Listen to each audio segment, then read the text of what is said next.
Assalamualaikum warahmatullahi wabarakatuh. Di sini saya akan mempresentasikan tentang metode pembayaran ekspor.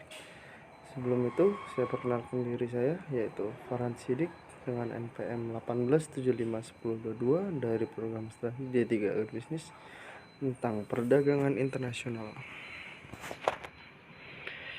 Metode pembayaran ekspor dibagi menjadi 4, yaitu ada advance payment, letter of credit, open account atau consignment, dan satu lagi consignment atau konsinyasi.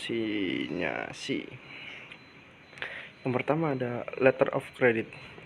Tujuan penggunaan LC adalah untuk memberikan jaminan atau keamanan bagi eksportir untuk mendapatkan pembayaran atas barang yang dijual, sedangkan bagi importir memberikan jaminan bahwa banknya tidak akan melakukan pembayaran sebelum persyaratan yang ditentukan oleh LC dipenuhi. Selanjutnya ada fungsi letter of credit atau LC. Yang pertama merupakan suatu perjanjian bank. Yang kedua, memberikan pengamanan bagi pihak-pihak yang terlibat. Yang ketiga, merupakan instrumen yang didasarkan. Yang keempat, membantu issuing bank memberikan fasilitas pembayaran. Selanjutnya, LC yang dikirim dari opening bank kepada koresponden bank biasanya berbentuk surat atau mail LC. Yang kedua ada telex atau kabel LC. Yang ketiga ada SWIFT atau the Society for Worldwide Interbank Financial Telecommunication. Keuntungan menggunakan letter of credit. Yang pertama ada relatif paling aman bagi kedua belah pihak. Yang kedua ada eksportir terjamin pembayarannya sepanjang persyaratan LC telah dipenuhi. Yang ketiga ada penjaminan atas pembayaran adalah bank, bukan importir. Yang keempat, eksportir telah terhindar dari risiko kredit dari importir. Dan yang terakhir, dana importir tidak akan dibayarkan kepada eksportir apabila persyaratan LC belum dipenuhi. Kelemahan menggunakan LC. Kedua belah pihak, yang pertama yaitu kedua belah pihak akan menanggung biaya yang cukup besar. Yang kedua, importir menderita risiko LOI akibat marginal deposit yang disetorkan. Bank hanya berurusan dengan dokumen dan bukan barang. Pembukaan LC. Hal-hal yang perlu diperhatikan oleh importir opening bank pada aplikasi pembukaan letter of credit, yaitu nama jelas dan alamat eksportir. Yang kedua, jumlah dan valuta atau jenis mata uang LC. Yang ketiga ada jenis LC, apakah revocable atau irrevocable atau transferable. Yang keempat ada apakah LC tersebut akan diselesaikan dengan cara pembayaran, akseptasi atau negosiasi.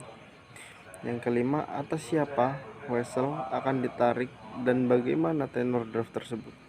Yang keenam, uraian singkat dari barang-barang yang akan diimporkan, termasuk jumlah dan harga per unit.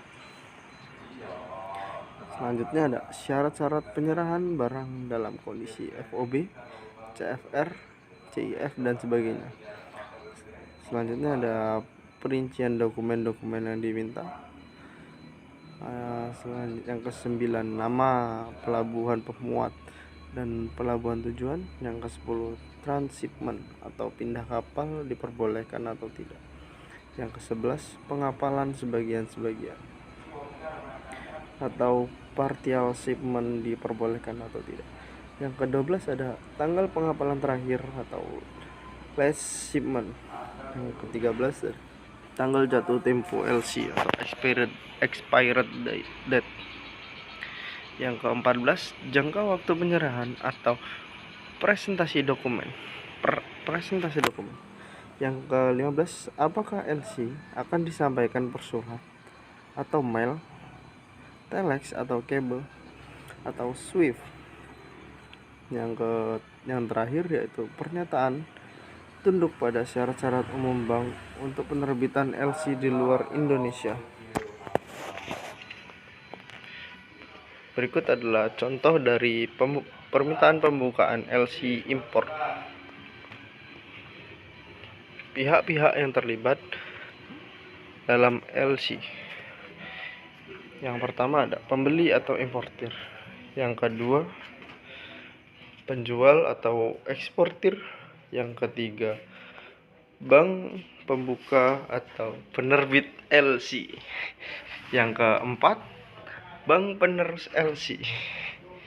Yang kelima ada bank yang menegaskan atau menjamin pembayaran atas LC. Yang keenam, bank pembayaran.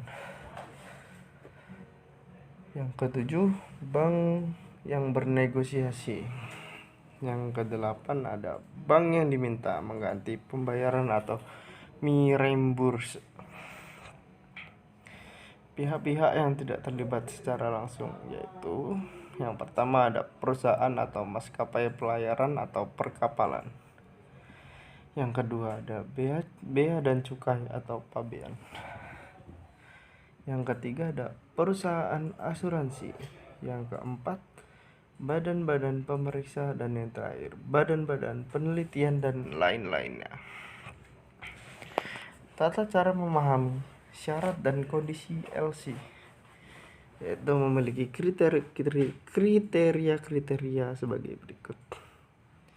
Yang pertama ada authentic LC.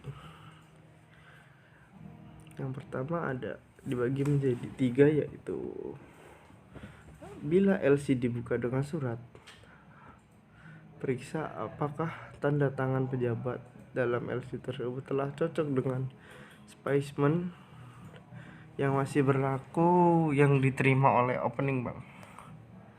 Yang kedua, bila LC dibuka dengan telex atau kawat, periksa angka tesnya apakah betul atau tidak. Yang ketiga, bila LC dibuka dengan Swift, apakah ada pertanyaan out oke. Aplikan, apakah nama dan alamat lengkap importir telah tercantum dengan benar. Issuing bank, apakah alamat dan nama issuing bank telah tercantum dengan benar. Date of issue, apakah tercantum secara lengkap tanggal, bulan, dan tahun penerbit LC. Yang kelima ada date and place of expire, apakah jatuh tempo LC telah dicantumkan tanggal, bulan, dan tahunnya secara lengkap. Apakah telah dicantumkan pula nama kota atau negara di mana LC bersangkutan berlaku. Bila jatuh temponya pada hari libur, maka diperpanjang sampai hari kerja pertama berikutnya. Yang keenam ada transferable credit, apakah ditransfer kepada beneficiary kedua disebutkan secara jelas, diperkenankan atau tidak diperkenankan. Yang ketujuh ada confirmation, apakah saat LC diteruskan kepada beneficiary diperlukan adanya tambahan konfirmasi atau tidak. Apakah dalam LC tersebut adakah tercantum atau tidak. Yang kedelapan ada amount, apakah angka dan huruf dicantumkan. Yang kedua ada kode mata uangnya, ada US dollar dan lain sebagainya. Yang ketiga ada toleransi amount 10%, tidak boleh lebih atau kurang dari jumlah yang tercantum dalam LC. Yang kesembilan ada availability, bagi menjadi 4 yaitu apakah LC telah menunjukkan bank yang dikuasakan untuk membayar atau paying bank. Yang kedua ada untuk mengakses vessel. Yang ketiga untuk bernegosiasi. Dan yang keempat, kecuali jika LC memperkenankan negosiasi dokumen oleh setiap bank. Selanjutnya ada, apakah LC menyebutkan secara jelas berlakunya? Dibagi menjadi 4, yaitu by SIG payment, by deferred payment, by acceptance, by negotiation. Selanjutnya ada, apabila LC berlaku by deferred payment, apakah telah tercantumkan bagaimana dan kapan jatuh tempo pembayaran? Misalnya 30 hari after date of shipment atau 60 hari after presentation of document. Apabila LC berlaku by acceptance, apakah LC telah mensyaratkan minta draft yang ditarik atas bank yang disebutkan, dan kapankah jatuh tempo wesel berjangka yang ditarik itu? Misalnya 30 hari day SIG atau 3 month date. Apabila LC berlaku negosiasi, ada 2 jenis LC negosiasi, yaitu registered negosiasi dan unrestricted. Yang 10 ada draft, tarik atas permohonan kredit, pembuka kredit atau bank pembayar yang ditunjuk. Bila draft ditarik pada aplikan, maka draft tersebut akan dianggap sebagai dokumen tambahan. Yang 11 ada partial shipment dan transshipment. Ada allowed atau not allowed, not prohibited. Insurance, apakah ditutup oleh aplikan atau beneficiary. Yang 13 ada transport detail, port of loading, port of destination, dan last shipment date, apakah telah dicantumkan dalam LC. Yang ke-14 ada description of good, dibuat secara ringkas dan jelas, tidak berlebihan.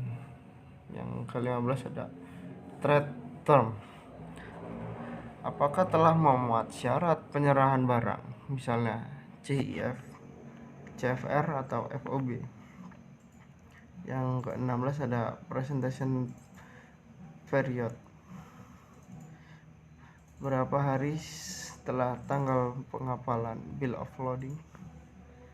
Dokumen-dokumen tersebut harus dipresentasikan ke bank. Apabila LC tidak menetapkan jangka waktu, maka menurut pasal 43A UCP dengan sendirinya berlaku 21 hari. Berikut adalah control sheet letter of credit.